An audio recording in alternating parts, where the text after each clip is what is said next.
গল্পের শুরুতেই আমরা একটি বাচ্চা ছেলেকে দেখি, যার নাম জ্যাক। কৃষক বাবার একমাত্র ছেলে সে, আর তার রূপকথার কাহিনী শুনতে খুবই ভালো লাগতো। সে তার বাবাকে মাঝে মাঝেই বলতো যে তুমি আমাকে গল্প শোনাও, আর সে রাত জেগে কিছু গল্পের বইও পড়তো। একদিন রাতে সে না ঘুমিয়ে গল্প পড়ছিল, আর তার বাবা তখন সেই ঘরে এসে হাজির হয়। সে তখন তার বাবাকে বলে তুমি আমাকে গল্প শোনাও। তখন তার বাবা তাকে জিজ্ঞাসা করে তুমি কি গল্প শুনতে চাও, আর সে তখন জানায় আমি আমার ওই ফেভারিট গল্পটা শুনতে চাই। আর তার ফেভারিট গল্প ছিল রাজা এরিকের গল্প, যেই গল্পে একটি রাজ্যের প্রজারা খুবই দুঃখ কষ্টের মধ্যে দিয়ে দিন কাটাচ্ছিল, কারণ সেই রাজ্যে দুর্দশা কিছুতেই মিটছিল না। আর সেই রাজ্যেরই রাজা ছিলেন এরিক। রাজা অনেক চেষ্টা করেও তার প্রজাদের দুঃখ দুর্দশা কিছুতেই মেটাতে পারছিলেন না। আর তখন সেই রাজ্যের কিছু পাদ্রীরা চেষ্টা করে তারা ভগবানের সাথে দেখা করবে, আর সেই চেষ্টাতেই তারা স্বর্গে যাওয়ার জন্য তৈরি হতে থাকে। যার কারণে তারা কালো জাদুর সাহায্যে কিছু বীজ তৈরি করে। সেই বীজগুলি তারা মাটিতে ফেলে একটি গাছের জন্ম দেয়। সেই গাছ সোজা আকাশের দিকে উঠে যায়, আর সেখানের পাদ্রীরা ওই গাছ ধরে আকাশের দিকে উঠতে থাকে।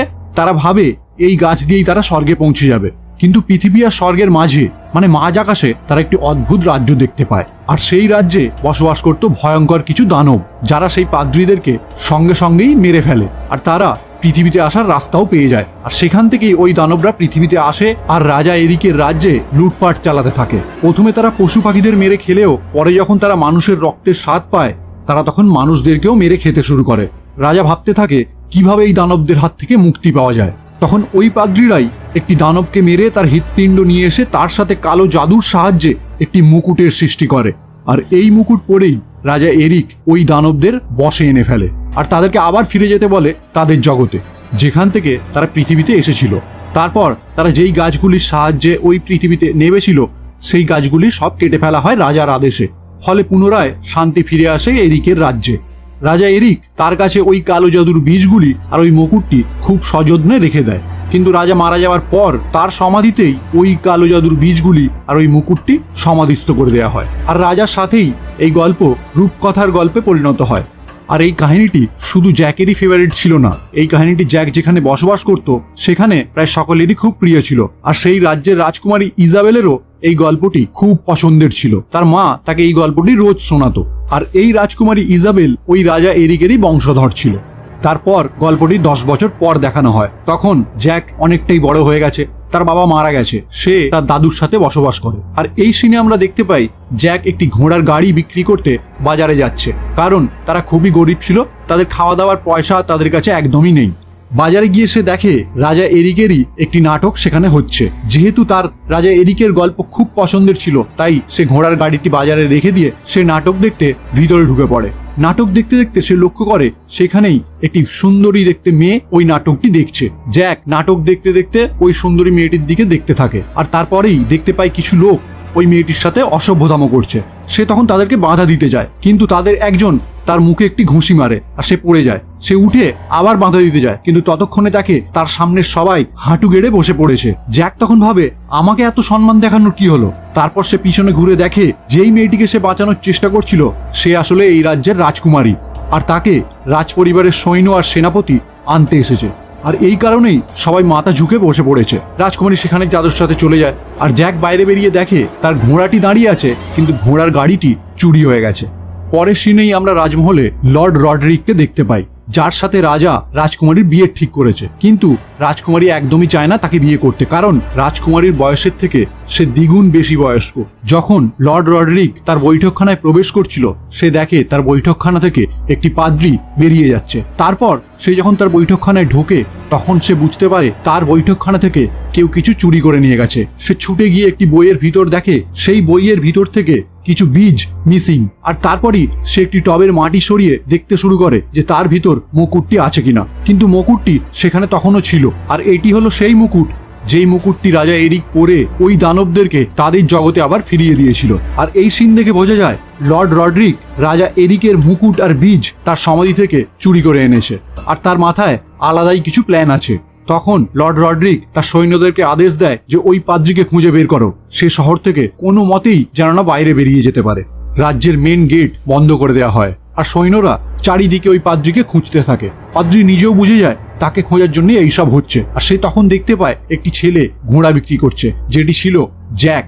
সে জ্যাকের কাছে যায় আর ঘোড়াটি কিনতে চায়, কিন্তু তার কাছে কোনো পয়সা না থাকায় সে ওই বীজগুলি তাকে দিয়ে দেয়, বলে এই বীজগুলির বিনিময়ে তুমি ওই ঘোড়াটি আমাকে দাও। কিন্তু জ্যাক এতে কিছুতেই রাজি হয় না। সে বলে, আরে এই বীজগুলো নিয়ে আমি কি করব?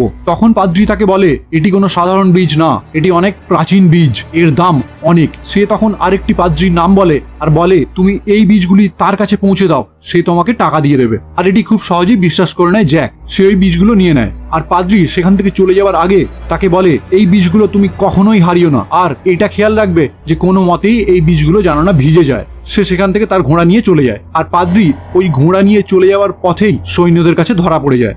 কিন্তু সে কিছুতেই মুখ খোলে না যে বীজগুলো সে কি করেছে, কোথায় রেখেছে। ফলে রডরিক তাকে মেরে ফেলে।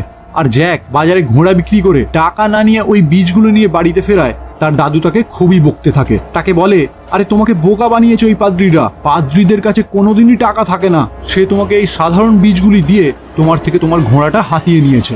এই বলে সে বীজগুলি ছুঁড়ে ফেলে দেয়। কিন্তু জ্যাক আবার সেই বীজগুলি সযত্নে গুছিয়ে রাখে। কিন্তু তার অলক্ষ্যে একটি বীজ তার ঘরের নিচে পড়ে যায়। পরের সিনেই আমরা দেখতে পাই রাজকুমারী একা একা রাজমহল থেকে বেরিয়ে পড়েছে ঘোড়া নিয়ে। কারণ সে যখন একা একা ঘুরতে বেরিয়েছিল তার বাবা এই শুনে তাকে খুব বকাঝকা করে আর তাকে বলে, এইভাবে রাজকুমারীরা একা একা বাইরে ঘুরতে পারে না। রাজকুমারী ইজাবেল তখন তার বাবাকে জানায় যে কেন পারে না, এইসব ভুল ধারণা, এইসব ধারণা তোমাকে বদলাতে হবে। আর তারপর সে জানায়, আমি এই রডরিককে বিয়ে করব না, এর বয়স আমার থেকে দ্বিগুণ। কিন্তু রাজা রাজকুমারীকে জানায়, এটা আমার আদেশ আর এটা তোমাকে মানতেই হবে। আমি তোমার মাকে হারিয়েছি আর তুমি তোমার মায়েরই মতো, তোমাকে আমি হারাতে চাই না। আর এই বাবার সাথে ঝগড়ার কারণেই সে একা একা ঘোড়া নিয়ে বেরিয়ে পড়েছে। কিছু দূর যাওয়ার পর বৃষ্টি আসায় সে পথ হারিয়ে ফেলে। আর তারপর একটি বাড়ির লাইট দেখে সেখানে সে যায়, যেটি ছিল জ্যাকের বাড়ি। রাজকুমারী ইজাবেল জ্যাকের কাছে কিছুক্ষণের জন্য আশ্রয় চায়, কিন্তু জ্যাক রাজকুমারীকে চিনে ফেলে আর সে তাকে সম্মান জানায়। কিন্তু রাজকুমারী বলে, আরে সম্মানের কোনো দরকার নেই, তুমি আমাকে রাজকুমারী না বলে ইজাবেল বলেই ডাকতে পারো। আর তখনই আমরা দেখতে পাই বৃষ্টির জল ওই বীজে গিয়ে পড়েছে, যেই বীজটি জ্যাকের ঘরের তলায় পড়ে গিয়েছিল। আর তারপর ওই বীজটি ফুটে একটি বড় গাছ সোজা উপরের দিকে উঠতে থাকে। আর ওই গাছের সাথে সাথেই জ্যাকের ঘরটিও উপরের দিকে উঠতে থাকে, যেই ঘরের মধ্যে রাজকুমারী নিজে ফেঁসে গিয়েছিল। জ্যাক রাজকুমারীকে উদ্ধার করার জন্য প্রাণপণ চেষ্টা করে, কিন্তু কিছু দূর ওঠার পরেই জ্যাক রাজকুমারীর হাত ফসকে নিচে পড়ে যায়। পরদিন সকালে যখন জ্যাক চোখ খুলে তখন সে দেখে রাজামশাই স্বয়ং সেখানে হাজির আর তাকে চারিদিক থেকে সৈন্যরা ঘিরে রেখেছে। যেহেতু জ্যাকের হাতে রাজকুমারীর একটি বালা ছিল, তাই রাজা তাকে জিজ্ঞাসা করে যে রাজকুমারী কোথায়। তখন জ্যাক জানায় রাজকুমারী এই গাছের সাথে ওপরে উঠে গেছে। রাজা তখন তার একটি সৈন্যের দল ঠিক করে আর তাদেরকে বলে, যাও আমার মেয়েকে ফিরিয়ে আনো। রডরিক তখন রাজামশাইকে বলে, আমিও যেতে চাই, আমি আমার হবু বউকে বাঁচিয়ে তাকে দেখিয়ে দিতে চাই আমি তার যোগ্য কিনা। জ্যাক তখন জানায়, আমিও যেতে চাই, আর জ্যাককেও তখন তাদের সাথে নিয়ে নেওয়া হয়। আর তারপর তারা সকলে মিলে ওই গাছ বেয়ে উপরে উঠতে শুরু করে। মাঝপথে রডরিক তার কিছু সৈন্যের দড়ি কেটে দেয়, যার ফলে তারা নিচে পড়ে মারা যায়। আর তারপর তারা পৌঁছে যায় পৃথিবী আর স্বর্গের মাঝের সেই জগতে যেখানে দানবরা বসবাস করে। আর সেখানেই রডরিক জ্যাককে ছুরি দেখিয়ে বলে, আমি জানি তোমার কাছেই ওই বীজগুলো আছে, তুমি আমাকে ওইগুলো ফিরিয়ে দাও, না হলেই তোমাকে মেরে ফেলবো।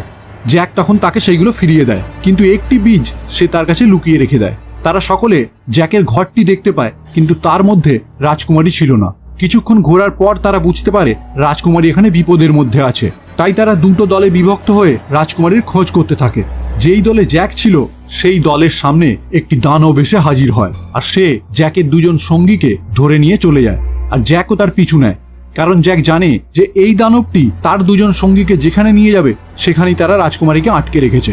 আর জ্যাক যে কোনো মূল্যে রাজকুমারীর কাছে পৌঁছতে চায়। আর তারপরেই আমরা দেখতে পাই রডরিক আর তার দুজন সঙ্গীকে। সেখানে রডরিক তার একটি সঙ্গীকে বোকা বানিয়ে পাহাড় থেকে নিচে ফেলে দেয়, কারণ সে রডরিকের সঙ্গী ছিল না, সে রাজার খাস লোক ছিল। সেখানেই তখন একটি দৈত্য এসে হাজির হয় আর রডরিকের সঙ্গীকে সে মেরে ফেলে। তারপর রডরিককেও মেরে ফেলতে যায়, আর ঠিক তখনই রডরিক তার ব্যাগ থেকে একটি মুকুট বের করে, যেই মুকুটটি ছিল রাজা এরিকের। আর এই মুকুটটি যার কাছে থাকবে দানবরা তার দাস হয়ে থাকবে, তার সব কথা মেনে চলবে। আর এটাই ছিল রডরিকের আসল প্ল্যান। সে চাইতো সেই দানবদের দাস বানিয়ে গোটা পৃথিবী সে দখল করে নেবে। অন্যদিকে আমরা দেখতে পাই জ্যাক সেই দৈত্যের পিছনে ছুটতে ছুটতে এমন একটি জায়গায় এসে পৌঁছেছে যেখানে অনেক দৈত্য রাজকুমারীকে আটকে রেখেছে। আর সেখানেই আমরা দেখতে পাই একটি ভয়ঙ্কর দেখতে দৈত্য রাজকুমারীকে খাঁচায় বন্দি করে রেখেছে। আর সে তাকে বলছে, তুমি তো রাজা এরিকের বংশধর, তোমার গা থেকে আমি রাজা এরিকের গন্ধ পাচ্ছি। অবশেষে সেই দিন এসেছে রাজা এরিকের রক্তের স্বাদ নেওয়ার। তারপর ওই দৈত্যটি রাজকুমারীকে বন্দি করা ওই খাঁচাটি নিয়ে সব দৈত্যদের দেখাতে থাকে, দেখো এই হলো রাজা এদিকের বংশধর, এখন একে মেরে আমরা আমাদের গায়ের রাগ মেটাবো। আর তখনই এখানে সেই দৈত্যটি জ্যাকের দুজন সঙ্গীকে ধরে নিয়ে এসে হাজির হয়। আর একজন দৈত্য তাদেরই একজনকে হাতের মুঠোয় ধরে নিয়ে তাকে জিজ্ঞাসা করে যে তোমরা এখানে কিভাবে এলে, বলো পৃথিবীতে যাওয়ার রাস্তাটা কোথায়। কিন্তু সে কিছুই বলে না, তার উপর রাগ দেখাতে থাকে। আর তখনই দৈত্যটি তার ঘাড় মুটকে তাকে খেয়ে ফেলে। এরপর সেখানে হাজির হয় রডরিক। রডরিককে দেখে সব দৈত্যরা তাদের মাথা নিচু করে বসে পড়ে, কিন্তু এটা দৈত্যদের লিডার কিছুতেই মেনে নিতে পারছিল না। অবশেষে আমরা দেখতে পাই ওই দৈত্যদের লিডারের মাথায় পা রেখে এরিক তার সিংহাসনে গিয়ে বসে আর সকলের উদ্দেশ্যে এটা বলে যে তোমরা সবাই তৈরি হয়ে যাও, কালকে আমরা পৃথিবীর উদ্দেশ্যে রওনা হব আর তারপর এক এক করে পুরো পৃথিবী দখল করে নেব। আর এই কথা শুনে সকল দৈত্যরা খুবই খুশি হয়, কারণ দৈত্যরাও এটাই চায়। আর তখন রাজকুমারী আর সেখানে বন্দী সেনাপতি বুঝতে পারে রডরিক একজন খারাপ মানুষ, কারণ সে তার নিজের স্বার্থে গোটা পৃথিবীর মানুষের ক্ষতি করতে চাইছিল। সেখান থেকে রাজকুমারী ইজাবেল আর সেনাপতিকে একটি রান্নাঘরের উদ্দেশ্যে নিয়ে যাওয়া হয়, যেখানে তাদেরকে রান্না করে দৈত্যরা খাবে। প্রথমেই দৈত্যটি সেনাপতিকে ধরে একটি রোলের মধ্যে পাকিয়ে আগুনের ওপর রেখে দেয়, আর তারপর রাজকুমারীকে খাঁচা থেকে বের করে কাটতে যাবে, ঠিক সেই টাইমেই একটি বড় ছুরি নিয়ে জ্যাক তার ওপর ঝাঁপিয়ে পড়ে আর দৈত্যটির পিঠে ছুরিটি গিঁথে দেয়। ফলে দৈত্যটি ওখানেই ছটপট করতে করতে মারা যায়। এরপর জ্যাক রাজকুমারীকে নিয়ে বাড়ি ফেরার উদ্দেশ্যে রওনা হয়। অন্যদিকে আমরা দেখি পৃথিবীতে রাজা খুবই চিন্তিত। সে তার মন্ত্রীকে বলে এই গাছটিকে এইভাবে রেখে দেওয়া কি ঠিক হচ্ছে? এই গাছটি যদি সত্যি সত্যি হয়ে থাকে তাহলে আমাদের শোনা রূপকথাও তো সত্যি হতে পারে, আর যদি সত্যি হয় তাহলে তো দৈত্যরা আবার পৃথিবীতে চলে আসবে, আর তখন পৃথিবীকে কে বাঁচাবে? আর এতক্ষণে রডরিক জেনে গেছে যে রাজকুমারীরা সেখান থেকে পালিয়ে গেছে, আর তারা যাতে পৃথিবীতে না পৌঁছতে পারে তাই পালানোর পথেই একটি দৈত্যকে গার্ড দেওয়ার জন্য আদেশ দেয়। আর জ্যাকরা যখন পালিয়ে যাচ্ছিল তারা তখন গাছ পর্যন্ত পৌঁছানো একটি গুহার প্রবেশদ্বারে দেখে একটি দৈত্য ঘুমাচ্ছে। তারা তখন ভাবতে থাকে যে কিভাবে এই দৈত্যকে ধোঁকা দিয়ে পালানো সম্ভব। আর তখন জ্যাকের মাথায় একটি বুদ্ধি আসে, সে একটি মৌচাক নিয়ে তার হেলমেটের ভিতরে পুরে দেয়, আর দৈত্যটি মৌমাছির কামড়ে ছটপট করতে থাকে আর শেষমেশ পাহাড় থেকে নিচে পড়ে যায়। আর এই দেখে তারা তিনজন খুবই আনন্দিত হয়। তারপর তারা তৈরি হতে থাকে নিচে নামার জন্য, কিন্তু সেখানে সেনাপতি অ্যালমন্ড বলে যে আমি এখানে থাকবো, তোমরা দুজন নিচে নেমে যাও। জ্যাক কারণ জানতে চাওয়ায় অ্যালমন্ড তাকে জানায় যে আমাকে যা হোক করে হোক রডরিককে আটকাতে হবে, যা হোক করে ওই মুকুটটি নিয়েই আমি তবে ফিরবো। নিরুপায় হয়ে জ্যাক আর রাজকুমারী ইজাবেল দুজনে একসাথে ওই গাছ দিয়ে নামতে শুরু করে। আর এদিকে মৌমাছির কামড় খাওয়া দৈত্যটি নিচে পড়ে যাওয়ার ফলে রাজা তাকে দেখে বলে রূপকথার গল্প তাহলে ভুল না, সত্যি। তখন রাজা মেয়ের আশা ছেড়ে দিয়ে গাছটি কেটে ফেলার সিদ্ধান্ত নেয়, কারণ তার কাছে তার প্রজাদের বাঁচানোটা আরো বড় বলে মনে হয়। রাজার আদেশ শুনেই গাছটি সকলে কাটতে শুরু করে দেয়। পরদিন সকালে রডরিক তার সৈন্যদেরকে নিয়ে মানে ওই দানবদেরকে নিয়ে ওই গুহার মুখে আসে, আর সেখানে এসে দেখতে পায় যে সেখানে সে যাকে গার্ড দিতে পাঠিয়েছিল সে এখানে নেই। ফলে সে বুঝতে পারে যে রাজকুমারীরা পালিয়ে গেছে। সেনাপতি অ্যালমন্ড সেখানেই লুকিয়েছিল। সে একটি ফাঁক বুঝে রডরিকের উপর ঝাঁপিয়ে পড়ে, তার কাছে থাকা বীজের থলিটি ওখানেই ছিটকে পড়ে। তারা মারামারি করতে করতে ওই গুহার ভিতরে ঢুকে পড়ে, আর দৈত্যগুলি তখন গুহা ভেঙে তাদেরকে বের করার চেষ্টা করে। মারামারি করতে করতে এক সময় এলমন্ড রডরিকের পেটে ছুরি ঢুকিয়ে দেয়, আর রডরিক সেখানেই মারা যায়। এলমন্ড রডরিকের মুকুটটি নেবে ঠিক তার আগেই ওইখানে উপস্থিত দৈত্যদের লিডারটি রডরিকের থেকে মুকুটটি নিয়ে তার আঙুলে পরে নেয়, আর সবাই তখন তাকে আবারও লিডার হিসেবে মেনে নেয়। নিচে থাকা গাছটি তখন অলরেডি কেটে ফেলা হয়েছে, আর এটি দেখে অ্যালমন্ড ওই গাছটিতে ঝাঁপ দেয় যাতে সে নিচে পৌঁছে যেতে পারে। তারা তিনজনই গাছের সাথে নিচে এসে পড়ে এবং তিনজনই বেঁচে যায়। আর রাজা তার মেয়েকে দেখে খুবই খুশি হয়ে যায়, আর যখন জানতে পারে জ্যাকের জন্য তার মেয়ের জীবন বেঁচেছে তখন সে জ্যাককে উপহার দেয়। আর তারপর রাজা রাজকুমারীকে নিয়ে রাজমহলের উদ্দেশ্যে রওনা হয়। অন্যদিকে আমরা দেখতে পাই গাছটি কেটে ফেলায় উপরে থাকা দৈত্যের লিডারটি খুবই চিৎকার করতে থাকে আর ভাবে আমরা কি তাহলে কিছুতেই পৃথিবীতে পৌঁছতে পারবো না। আর তারপরেই সে দেখতে পায় রডরিকের কাছ থেকে পড়ে যাওয়া বীজের থলিটি থেকে বীজগুলো বের করে সে সবকটি বীজ জলে ফেলে দেয়। সেই বীজ ফুটে গাছ বের হয়, আর সেই গাছ দিয়েই দৈত্যরা পৃথিবীর দিকে নামতে থাকে। আর নিচে থাকা জ্যাক এটি দেখতে পেয়ে রাজা ও রাজকুমারীকে সাবধান করার জন্য ঘোড়া নিয়ে দৌড়াতে থাকে। ইতিমধ্যে দৈত্যরা নিচে পৌঁছে সবার পিছনে ধাওয়া করতে থাকে। তারা সামনে যাই পারছিল তাই ভেঙে ফেলছিল, কিছু সৈন্যকে মেরেও ফেলছিল। জ্যাক ততক্ষণ রাজকুমারী আর রাজার কাছে পৌঁছে যায়, আর তাদের সবাইকে বলে আমাদের যা হোক করে হোক খুব তাড়াতাড়ি রাজমহলে পৌঁছতে হবে। তারা তখন জোরে দৌড়াতে থাকে আর রাজমহলের কাছাকাছি পৌঁছেও যায়। এদিকে অ্যালমন্ড তার সৈন্য সামন্ত নিয়ে রেডি হয়ে যায়। রাজা আর রাজকুমারী রাজমহলে প্রবেশ করার পরেই রাজমহলে প্রবেশ করার মেন রাস্তাটি তারা উপরের দিকে তুলে নেয়, কিন্তু জ্যাক তখনও সেখানে পৌঁছতে বাকি ছিল। শেষমেশ জ্যাকও সেখানে পৌঁছে যায় আর তার পিছনে ধাওয়া করতে থাকা ওই দৈত্যদের লিডারটি তাকে ঝাঁপ দিয়ে ধরার চেষ্টা করে আর ব্যর্থ হয়ে ওই রাস্তাটি ধরে নিচের দিকে ঝুলতে থাকে। সেনাপতি তখন তার সৈন্যদের তীর মারার আদেশ দেয় আর তীরের আঘাতে আহত হয়ে সে নিচে আগুন জ্বলতে থাকা জলের মধ্যে পড়ে যায়। যেহেতু জলে আগুন জ্বলছে তাই সে উপরে উঠতে না পেরে নিচ দিয়ে কিভাবে রাজমহলের ভিতরে প্রবেশ করা যায় সেই রাস্তার খোঁজ করতে থাকে। আর এই দিকে আমরা দেখতে পাই একদল দৈত্য ওই রাস্তাটিকে দড়ি দিয়ে নিচে টেনে নামানোর চেষ্টা করছে, যাতে তারা খুব সহজেই রাজমহলের ভিতরে প্রবেশ করতে পারে। আর অন্য একদল দৈত্য হাতের সামনে যাই পাচ্ছিল তাই রাজমহলের দিকে ছুঁড়ে মারছিল। এইসব দেখে রাজা বুঝতেই পারছিল তাদের আর কোনো মতেই বাঁচা সম্ভব না। তখন সে রাজকুমারীকে বলে, তুমি গুপ্ত পথে বাইরে বেরিয়ে শান্তির মশালটি জ্বালিয়ে দাও, যাতে অন্যান্য রাজ্যের রাজারা আগে থেকেই সাবধান হয়ে যায়। রাজকুমারী ইজাবেলও তখন জ্যাককে সঙ্গে নিয়ে গুপ্ত পথের উদ্দেশ্যে রওনা হয়। গুপ্ত পথে যেতে যেতে তারা বুঝতে পারে রাজমহলের ভিতর দৈত্যদের ওই লিডারটি কিভাবে প্রবেশ করেছে। জ্যাক আর রাজকুমারী তখন ওই দৈত্যটিকে লুকিয়ে পালিয়ে যাওয়ার চেষ্টা করে। অন্যদিকে আমরা দেখতে পাই দৈত্যের দল তখন পুরো রাজমহল তছনছ করে ফেলেছে, কারণ তারা বড় বড় গাছগুলি জ্বালিয়ে রাজমহলের ভিতর ছুঁড়ে মারছে আর গুলতি দিয়ে তাদের সব সৈন্যের ঘাঁটিগুলো ভেঙে দিচ্ছে। এদিকে ওই দৈত্যের লিডারটি জ্যাক আর রাজকুমারীকে ধরে ফেলে। সে যখন জ্যাককে খেতে যাচ্ছিল ঠিক সেই টাইমে জ্যাকের কাছে বেঁচে থাকা একটি বীজ ওই দৈত্যের মুখের মধ্যে ফেলে দেয় আর বীজটি ওই দৈত্যের পেটের মধ্যে গিয়েই গাছ হতে শুরু করে এবং তার শরীর ফেটে গাছটি বেরোতে থাকে। ফলে দৈত্যটি মারা যায়। আর জ্যাক দেখে তার পাশেই দৈত্যর একটি হাত এসে পড়েছে, যেই হাতের আঙুলে ওই মুকুটটি আংটির মতো করে পরা ছিল। আর অন্যদিকে দৈত্যরা ওই ব্রিজটি দড়ি দিয়ে টেনে নামিয়ে লোহার গেট ভেঙে রাজমহলের ভিতর প্রবেশ করে। রাজা, সেনাপতি আর তার সকল সৈন্য রেডি হয়ে যায় ওই দৈত্যদের সাথে যুদ্ধ করার জন্য। কিন্তু এর পরেই তারা দেখতে পায় দৈত্যরা মাথা নিচু করে তাদের সামনে বসে পড়েছে। আর এটা দেখে রাজা খুবই অবাক হয়ে যায়। তখন সেনাপতি বলে, নিশ্চয়ই আমাদের পিছনে কেউ আছে। আর সে পিছন ফিরে দেখে জ্যাক ওই মুকুটটি নিয়ে ওখানে দাঁড়িয়ে আছে। জ্যাক তখন ওই মুকুটটি তার মাথায় পরে নেয় আর দৈত্যদেরকে আদেশ করে তার নিজের জায়গায় ফিরে যাওয়ার জন্য। দৈত্যরা আবার তাদের জায়গায় ফিরে যায় আর তারপর আবার ওই গাছগুলি কেটে ফেলা হয়। পরে রাজা জ্যাকের সাথেই রাজকুমারী ইজাবেলের বিয়ে দেন। আর এই গল্পটি জ্যাক আর রাজকুমারী ইজাবেল তার দুই সন্তানকে প্রায়শই শোনান। আর তারপর আমরা দেখতে পাই বর্তমান যুগে এই মুকুটটি এখন একটি মিউজিয়ামে রেখে দেওয়া হয়েছে, যেখানে সাধারণ মানুষ ওই মুকুটটিকে দেখার জন্য এখানে আসে, কিন্তু এই মুকুটের আসল ঘটনা তারা কেউই জানে না।